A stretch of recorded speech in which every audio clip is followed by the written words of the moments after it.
Take-Two Interactive Publishing Group CEO Strauss Zelnick have made a comment saying that consoles aren't going away, but gaming is moving towards PC, which I think is a very interesting comment. Take-Two Interactive CEO said on Monday that although gaming consoles are not going away, the industry is moving towards PC in the next decade. I think it's moving towards PC and business is moving towards open rather than closed, which is very evident based on what's happening right now with the Xbox opening up to other platforms and Xbox announcing PC console hybrid for next generation, Steam coming out with a Steam machine and Steam frame and all that. Yeah, everything is moving to an open ecosystem. But if you define console as the property, not the system, then the notion of a very rich game that you engage in for many hours that you play on a big screen, that's never going away. The current split between console and mobile is about even in the market, but mobile is growing more rapidly than console. It's kind of funny that people think about consoles and PC as two different things. Microsoft CEO Satya Nadella recently said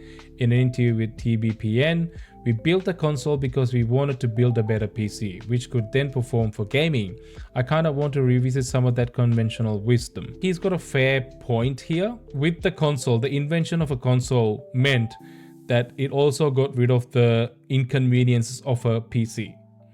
So bringing PC back into console would kind of defeat the purpose, which is where my concerns are with the PC console hybrid. Looking at the Steam machine and what they have announced with it, which is also essentially a PC but works like a console, I'm leaning more and more towards the idea of a hybrid and PC console, which could actually work into current technology. So we'll see how it goes. Gaming company Valve garnered significant buzz last week after announcing its new Steam machine, a console PC hybrid that can run PC games on a television or as a normal gaming computer. Although Take-Two's most high-profile titles such as its Grand Theft Auto and Borderlands series are largely played through console and PC, the company has invested heavily in its mobile segment after the mobile gaming industry rocketed during the pandemic. In 2022, the gaming company bought mobile developer Zynga for $12.7 billion, the largest gaming acquisition at the time.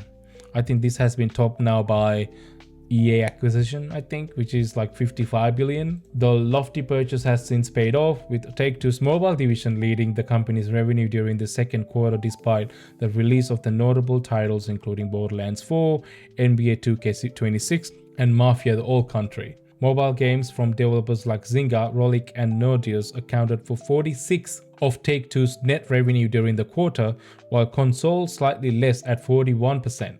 And PC and other platforms contributed just 13%. Mobile, of course, is taken with you, it's repeatable and it's enjoyable. And I do think because it appeals to the broadest possible audience, it will probably continue to grow more rapidly. Here's a fun fact. Global mobile game revenue is expected to generate $188.8 billion this year, increasing 3.4% from last year, according to research from Newzoo. Console and PC are projected to earn combined $45.9 billion, or 45% of the total gaming market. This kind of puts things into perspective as to how big the mobile gaming market has become. This is the reason why even gaming companies like Ubisoft have now started to dip into the mobile market, introducing their biggest IPs like Assassin's Creed into mobile versions and like dedicated mobile game versions. I don't know if you remember, they were making a mobile Assassin's Creed game, which we even got to see snippets of and looked really good, but it kind of gone away. But I think it'll make a comeback eventually soon, I hope. This is why that's happening, because the mobile game market is big and it's no longer playing Tetris and Candy Crush on mobile anymore. It's actually playing serious games like this, like RPGs and stuff on a mobile. If you have like new phone, the chances are most of these games can run now, and they do look impressive. Not as impressive as it would look on a console or a PC, but it's still impressive enough and manageable enough that you can play it on a mobile. Some people are just fine with that. Very, very interesting that that's where gaming industry is moving to. And also, you know, a lot of people are moving to PC as well, and the consoles are getting more PC-like. Even the PS5 and Xbox Series X already is very closer to a PC than gaming consoles has ever been. It won't be surprising to see even Sony follow what Xbox is trying to do for the next generation with the PS6 and try to introduce a PC console hybrid in order to keep up with the changing trends in the gaming industry, which is where players and gaming also moving towards PC. But this could also be good news if you're interested in playing Grand Theft Auto 6 on PC. We might be getting it sooner than we think, because, you know, if they have such a big interest in towards PC and gaming in PC, they might try not to delay it too much and make it available on PC as soon as possible after the console launch of GTA 6. So that could be good news. I'm just purely speculating here. I could be completely wrong, and this has nothing to do with it, but just positive thoughts, you know.